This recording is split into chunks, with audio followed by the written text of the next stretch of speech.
pessoal, como é que tá? Tudo bem? Marcelo Cardoso aqui. Seja muito bem-vindo ao meu canal. Muito obrigado pela sua paciência, muito obrigado por estar aí assistindo ao nosso conteúdo.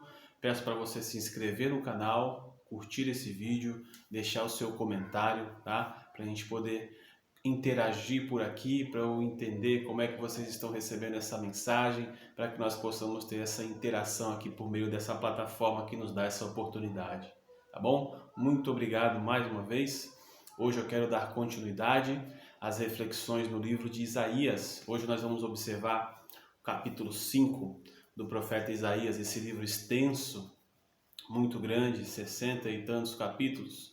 Eu espero que, se Deus permitir, a gente consiga passar por todo ele aqui, por meio desses vídeos rápidos, né, dessas reflexões bastante condensadas, diminutas, para que você possa ouvir enquanto você estiver caminhando, enquanto você estiver indo para o trabalho, ou ali enquanto lava uma louça, né? Coloca o celular ali do ladinho, dá aquela assistida e interage aqui com a gente sobre esse conteúdo que é muito útil, certamente, para a tua vida.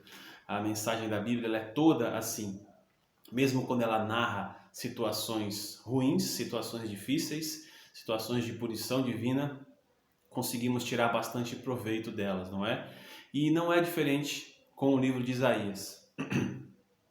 O livro de Isaías ele traz bastante profecias que são, digamos assim, negativas, são vistas com maus olhos se você não entende todo o contexto da revelação divina na Bíblia e se pega apenas a esses detalhes, esses momentos, melhor dizendo, onde Deus pune e castiga o seu povo pelas más condutas que eles cometeram, não é? Então, não é diferente aqui no capítulo 5, tem uma mensagem que não é aquela que agrada a todos, mas ela tem um princípio eterno, ela tem um ensinamento contido em si e que com certeza, se você observar esse ensinamento, você não vai precisar passar por essa experiência amarga de punição, de juízo divino que vem sobre o seu povo, não é? E ele não faz o juízo, ele não opera juízo sobre o seu povo apenas para demonstrar que ele é Deus, que ele é forte,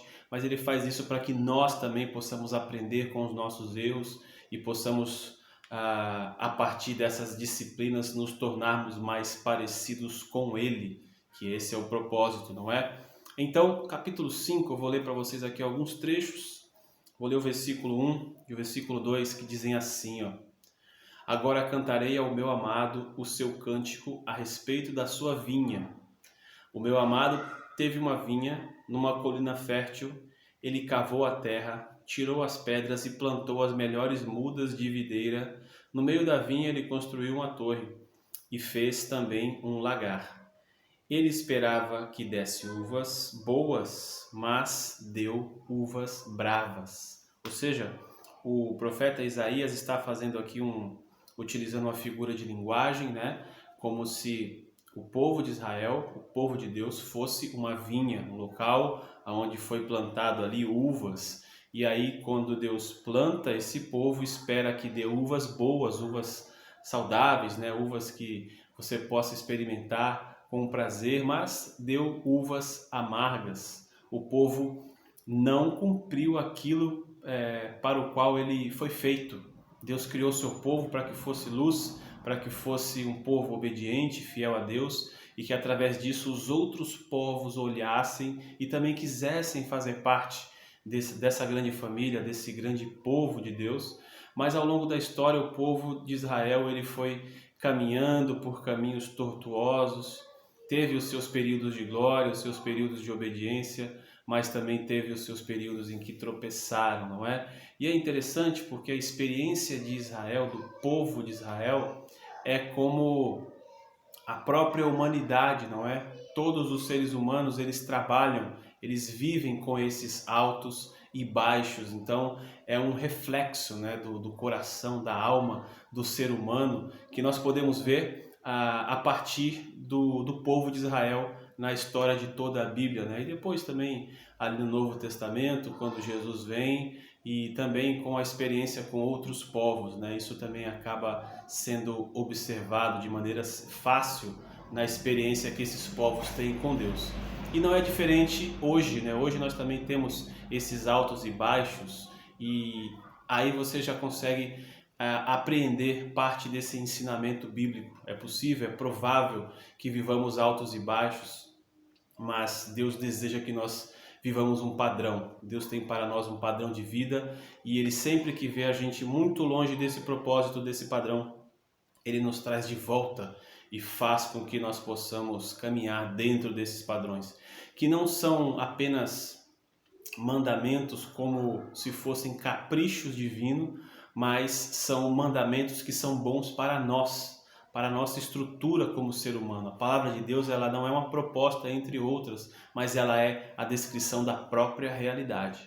Então o povo de Israel, como uva que deveria dar bons frutos, ser boas uvas, foram amargos, não é? E Deus acaba tendo que agir dessa maneira, de maneira a condenar o seu povo, ou a não condenar literalmente, condenar de uma vez por todas, mas fazer com que eles passassem por experiências amargas, ruins, para que eles pudessem ser restaurados.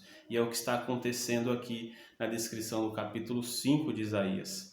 Aí no versículo 6 ele continua: farei dela, né, dessa vinha do meu povo, um lugar abandonado, não será podada nem cavada, mas crescerão nela espinheiros e ervas daninhas. Também darei ordem às nuvens para que não derramem chuva sobre ela, né? E aí como é que vai uma vinha que tem que produzir frutos, crescer em meio de espinheiros e não ser podada, não ser cuidado? O que vai acontecer? Não vai chegar a lugar algum, não é? Chegará um momento em que essa vinha não vai produzir, vai dar apenas prejuízo, serão apenas entulhos, não é? Sem o cuidado de Deus é o que nós nos tornamos, né?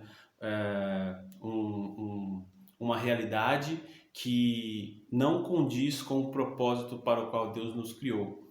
E muitas vezes nós somos essa vinha bagunçada. A nossa vida tem esses altos e baixos, como eu falei, e certamente você deve ter passado por uma experiência assim. Olha o versículo 7. Porque a vinha do Senhor dos Exércitos é a casa de Israel, e os homens de Judá são a planta preferida do Senhor. Este esperava retidão, mas eis aí opressão. Esperava justiça, mas eis aí clamor por causa da injustiça. Então ele está resumindo aqui como que o povo estava se comportando totalmente ao contrário daquilo que Deus planejou que o povo deveria ser.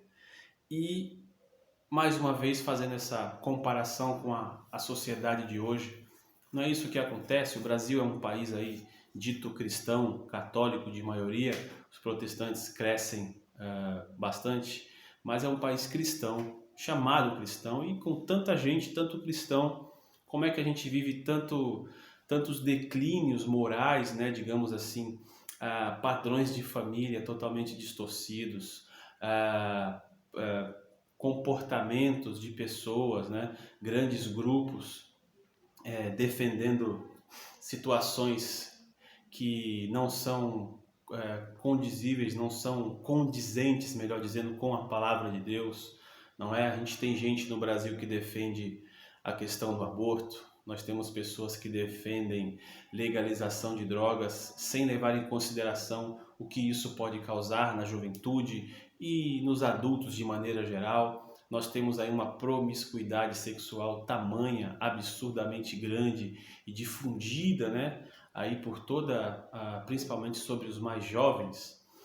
Nós temos aí ideologias, pensamentos que não são condizentes com a palavra de Deus, e nós estamos aí meio que perdidos em meio a todas essas propostas. Então, nós agora partimos lá para o versículo 20 e versículo 21, que diz assim, ó: ai dos que chamam mal por bem e ao bem chamam mal, que fazem das trevas luz e da luz fazem trevas, que mudam amargo em doce e o doce mudam em amargo. Ai dos que são sábios aos seus próprios olhos e inteligentes em seu próprio conceito. Então aqui Isaías ele está trazendo esse conceito, esse preceito divino esse mandamento, né? Na verdade, essa definição divina da atitude do seu povo. O seu povo está trabalhando especificamente agora com a inversão. Está chamando aquilo que é bom ruim e o que é ruim bom. Essa inversão de valores, apesar de ser bastante, quase que um clichê, não é? Quase que uma carta coringa aí quando você observa situações na sociedade atual, não deixa de ter a sua verdade, porque a maneira mais, talvez, mais clara de se distorcer, de se tornar amargo ao invés de doce, né? Ao invés de doce, em vez de ser uma uva frutífera para ser uma uva amarga, usando aqui a alusão de Isaías, é você distorcer os conceitos, torcer os lugares das coisas e trocar os seus valores. Eu aprendi, lendo um pouco alguns livros cristãos, que o diabo ele trabalha com a inversão. O diabo ele trabalha com a troca de papéis e assim ele consegue subverter e destruir aquilo que Deus criou. Não vai destruir completamente, porque Jesus já nos disse que as portas do inferno elas não prevalecerão contra a igreja, ou seja, a igreja avança e as portas do inferno não prevalecerão, mas elas vão dar um certo trabalho. Em determinados momentos da história você perceberá que parece até que o mal está vencendo. Esse avanço do mal existe, ele não é permanente, mas ele pode durar muito tempo para nós, de repente anos, décadas, e a gente achar que está tudo perdido. Mas a principal ação, talvez, do diabo na destruição dos conceitos divinos é a inversão, trabalhar com a inversão. Então perceba na tua vida aquilo que você considerava ruim, agora você começa a considerar que é bom. Perceba se isso é simplesmente uma evolução, uma transformação, uma progressão de determinado conceito ou se é uma pura e simples distorção. Então tome muito cuidado, porque essa distorção ela pode sim ser demoníaca, pode ser do inimigo e isso estar te levando para um buraco, te desvirtuar, te desligar do propósito para o qual você foi feito. Tá bom? Então, fico por aqui com essa reflexão de Isaías capítulo 5. Na próxima vez que eu vier aqui, falarei sobre o capítulo 6 de Isaías, um capítulo bastante conhecido, né? Que nós vamos ver sobre o chamado de Isaías, ok? Então, muito obrigado pela sua participação até aqui. Se você gostou do conteúdo, você pode deixar o seu curtir aqui, seu comentário, se inscreve no canal para a gente poder alcançar mais pessoas, para que a plataforma também possa distribuir aqui o nosso vídeo para mais pessoas. Eu agradeço mais uma vez e busquem sempre as coisas do alto.